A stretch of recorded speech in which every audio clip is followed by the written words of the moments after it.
Shalom, everybody. Welcome to Israel Inspired on the Land of Israel Network at thelandofisrael.com. Jeremy Gimpel here with Ari Abramowitz, and we're taking our radio show for the first time live on video.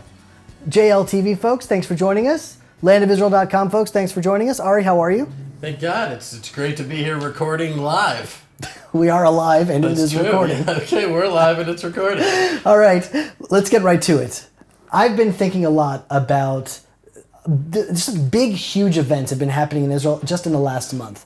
Forest fires raged throughout Israel, consumed much of Haifa. Thousands of people were evacuated from their homes. All of a sudden now, another Jewish community, Amona, is slated to be destroyed, and hundreds of children are going to be homeless. Their lives are going to be disrupted. Imagine teenagers, little children. The government is doing this to them. How do you even explain it to these people? And these are people also that are really connected to the land.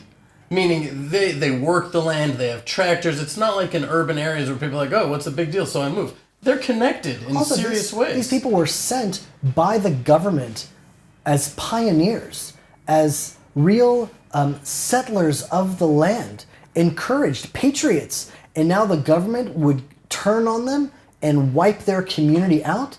And I've been thinking, like, what do we need to do now?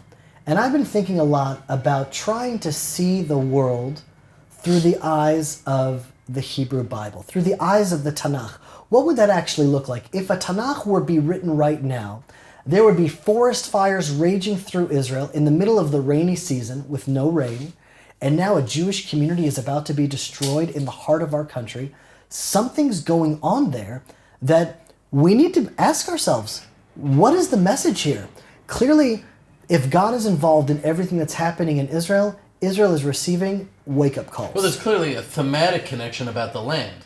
The land being burned, the land being taken away. There's our connection and our relationship with the land. That's one element of it. Absolutely. So I guess question number one is, what is the message that we need to sort of pull out, or at least seek to find the meaning behind all of these things that are happening now?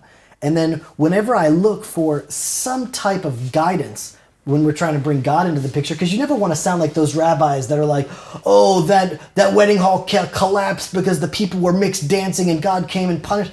Like, that's just... We don't know causation. Yeah, we can't know anything. We can seek to understand. To seek to understand, to seek to try to derive some type of message, some type of meaning.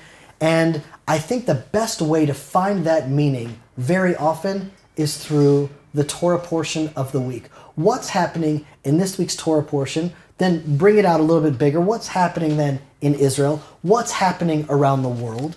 And then what can we make sense of it in our own personal lives? And so this week's Torah portion is now like the climax of the story of Yaakov and Esav. Yaakov has been living outside of Israel. He now realizes that it's time for him to leave. He's called on by God to go back to the land of Israel. And he comes back to the land of Israel. And now this is Yaakov's struggle in acquiring the land. Although he's been promised by God this land, he's been promised that this is his inheritance and that God is going to be with him, he comes back and he encounters Esav. He encounters the enemy. And maybe we can understand Esav as maybe the Western powers of modern day world, of the European Union, the United Nations. On a good note, you know that the foreign minister of Sweden is coming to Israel, and all of the Israeli officials are boycotting her. No one is meeting with her. No one's meeting with her. And it's interesting because what happens when Yaakov comes back? It's this interesting dichotomy, because on one hand, God appears to Yaakov and he says, I want you to know I'm going to be with you. I'm going to protect you. I'm going to bless you. You're going to inherit the land. And then he hears that Esav is coming, and I don't want to say that he panics, but he gets ready for God not to be with him. That's what it looks like. I mean, he separates his camp into two. He sends presents over to Esav. He's preparing for war. Yeah, he says, Katonti mikol hachasadim. I've become, it's almost like small because of all the kindnesses you've done. He feels like on some level he's used up his merits. Oh, that's interesting. Katonti mikol hachasadim. That's interesting. I feel like when I understood that, I was just saying, like, gosh, I just am not worthy of this. Like, look, I left Israel with just a stick in my hand. And I've come back and I have the ability now to divide my household into two camps with wives and children and livestock. I'm just Yaakov. How did I even arrive at such a place? I'm so grateful for what you've given me. But nonetheless, now he's coming back to Israel and he encounters this force that wants to potentially take the land away from him, kill him, who knows what's going to be. And now Yaakov, in his own walk of faith, has to encounter Esav. And what's really interesting is that we are named after Yaakov. We're named after, we aren't called the children of Abraham or the children of Isaac, we're called the children of Israel. And Yaakov's name in this week's Parsha was defined as Israel. But there have been a lot of people in the Tanakh that their names change. Avram's name changed, Sarah's name changed, Joshua's names changed. So Yaakov's name is changed. But Yaakov is the only man in all of Scripture that once his name is changed, it doesn't stick. The Tanakh itself goes back and forth between calling him Yaakov and Israel, even after he already gets his name. And even we call him Yaakov sometimes, and we call ourselves the children of Israel. And so Yaakov is this unique character that's identity is never really established. And we are named after an identity that was never really established. And we in our own identity as Israel, as the children of Jacob, are now entering into the land of Israel as Yaakov did. And we are now struggling with the identity of who we are. And when Yaakov sees Esav, it's like the most embarrassing part of the Torah for me. He bows down and then bows down again and then bows down again and then bows down again, like sniveling and like prostrating himself to Esav over and over again. And at that point in the Torah, he's not referred to as Israel. He's referred to as Jacob. And now Israel has an opportunity to reclaim our identity. Who are we on a national level? Are we Yaakov? Are we trying to somehow, Yaakov comes from the word of akev, which is the heel. Are we trying to sort of like bend something around and maybe we'll move this community and we'll sort of fight off the European Union and the United Nations and we'll try to like sneak something around this way just to not upset the people? Or are we going to be Israel and say, this is our land, this is our country. If that person who has a claim on the land that might be his can simply be compensated, but we're not about to destroy an entire community in our heartland for some questionable claim. And we're going to stand up to Sweden, stand up to the United Nations if we have to, and do what we need to do. And it's like we are now entering into the challenge of Yaakov in his own personal life as it's now being manifested. But it's almost like once the Jewish people are in the land of Israel, we become Israel again. We're not as afraid. We're evolving past the constant perpetual fear being the sole determination of our foreign policy is what is the world going to think. That's what we've had to think for so long. Now we don't mind standing up for ourselves, and it's happening more and more. We've done it in attacks with Entebbe, with Iraq, and we bombed the nuclear reactor, and right now with the minister of Sweden.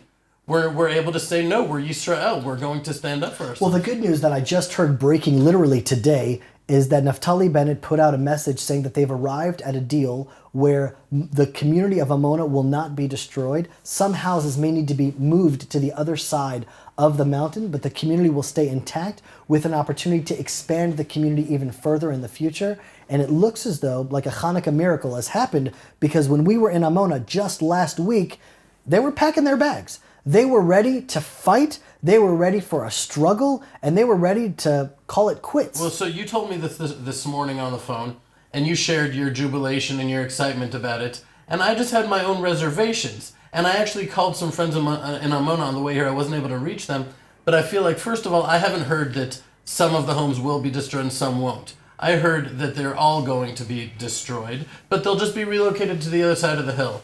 And I felt like, imagine you have built for 20 years your home, your community, your land, your farm, and then some radical leftist organization goes, finds an Arab, seeks him, finds him, convinces him to take this to court. He has a claim over half an acre out of 124 acres.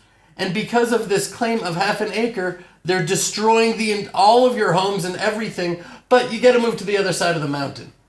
I don't know that that would be such a celebration. Yeah. Maybe it's not as much of a devastation, but a celebration, I'm betting that the people in Amona are not going to be jumping up and down out of joy. Well, I think from going from a time where it was going to be destroyed, the community dispersed, friends, lifelong friends are going to be missed, children and their friends are going to be broken up. The community that can stay intact in and of itself, just on a human level, has a lot of value.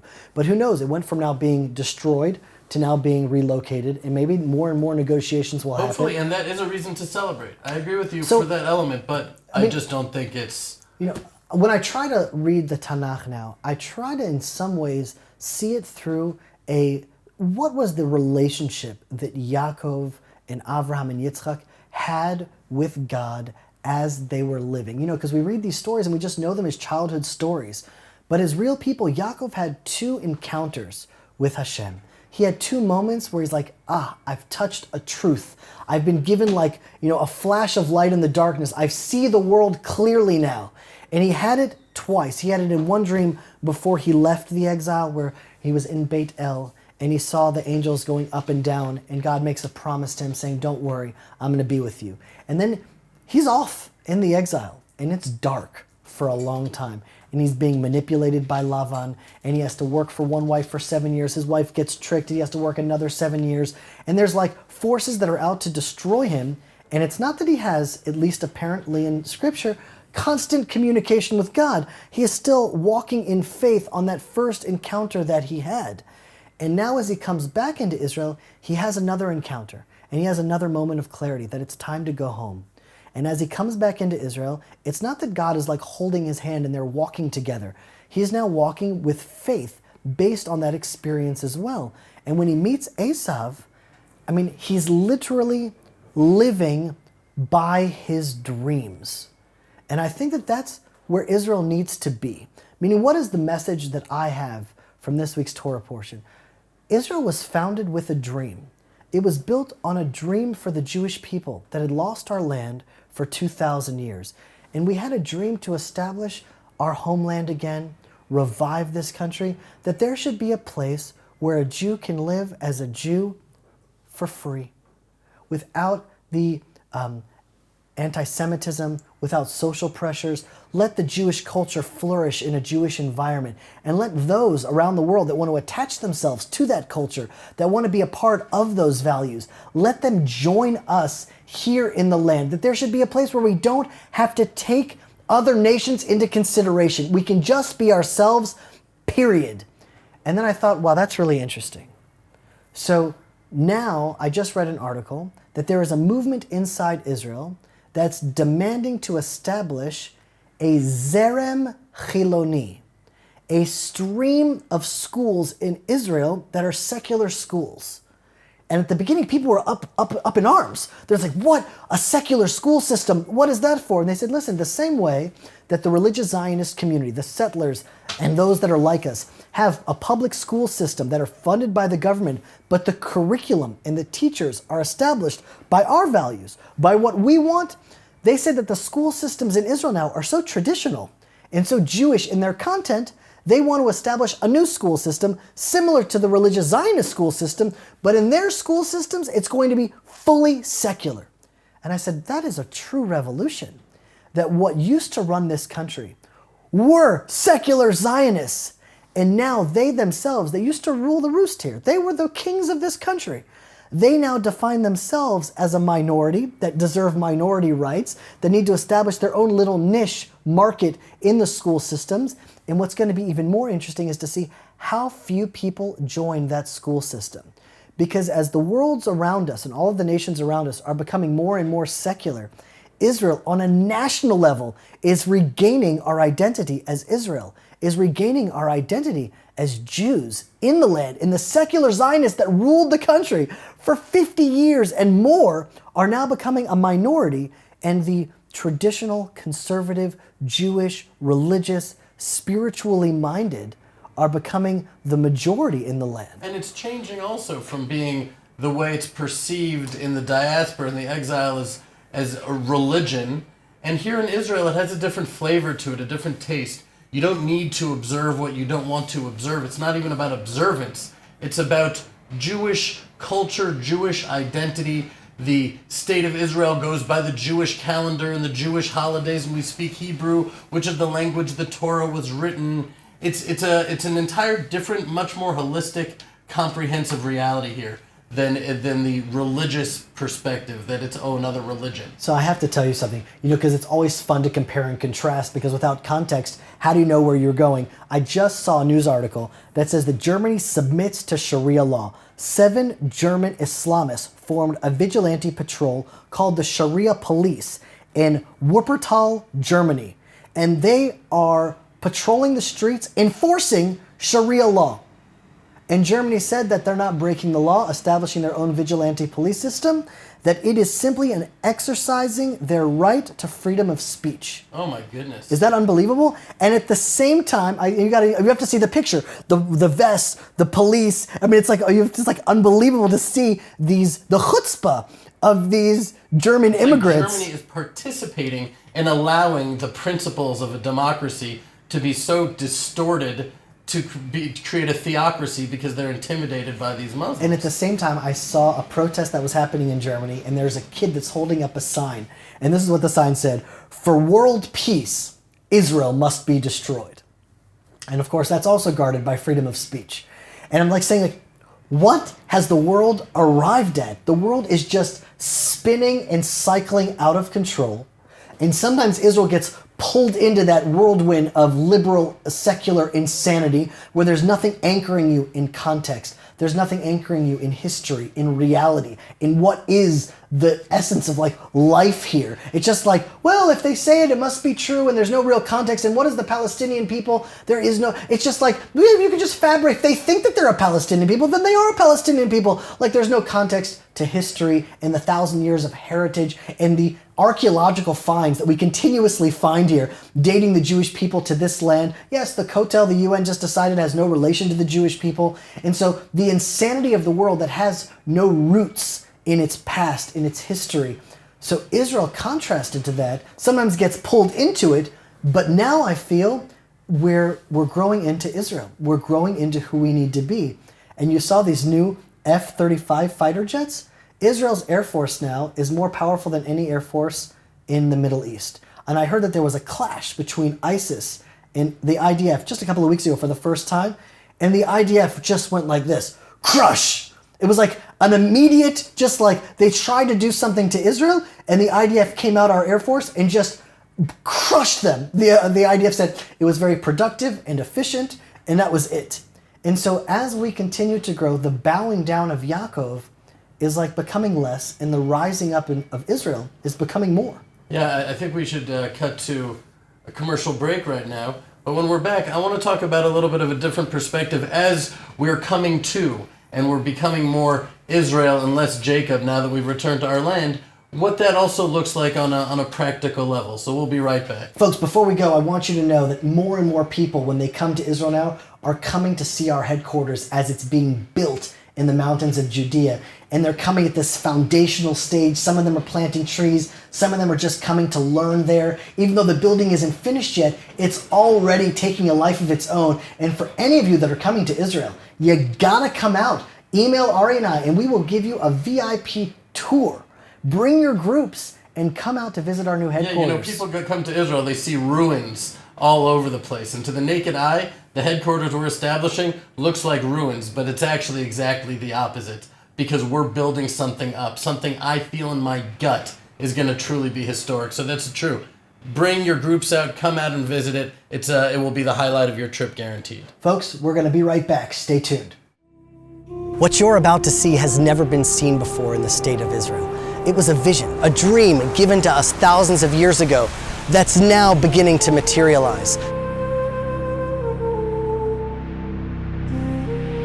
The Land of Israel headquarters is building a sneak preview, a window into the Messianic era. What would it look like for the Jew and the righteous among the nation to work in the Land of Israel together?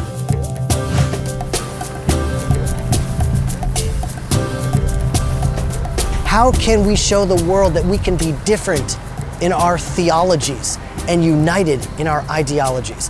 How we can show that in God's unity we can be different but united. I can't help but feel in some small way that this place is like Noah's boat. The world should see this and should know that the rainbow of God is now coming to pass in Israel today. to learn Torah together, to eat together, to celebrate Shabbat together. We are giving the world now a taste of what it will look like when the Jewish people settle in the land of Israel. The Messianic era is literally upon us. The first rays of the sunrise of a new day are happening here in the land of Israel. And now we need your support to help us. People from around the world have come here to help us build. Electricians, plumbers, flooring guys, painters, they've come here to help us build this vision. And we want to invite you to come here and be a part of building this vision together with us. If you can't make it to the land of Israel, we now need to buy the materials to build this project. We've cut out the cost of labor because we have volunteers, and there's no company that's making a profit. Everything will go to buying the materials to build this center that will teach the principles of biblical Zionism to the entire world. That will be a yeshiva for the nations and a synagogue for the Jewish people to teach the world how to pray as the prophets of Israel prayed. Help us make this vision a reality. This is an opportunity to literally build the vision of the prophets in the land of Israel as we reclaim the land in Judea for the Jewish people.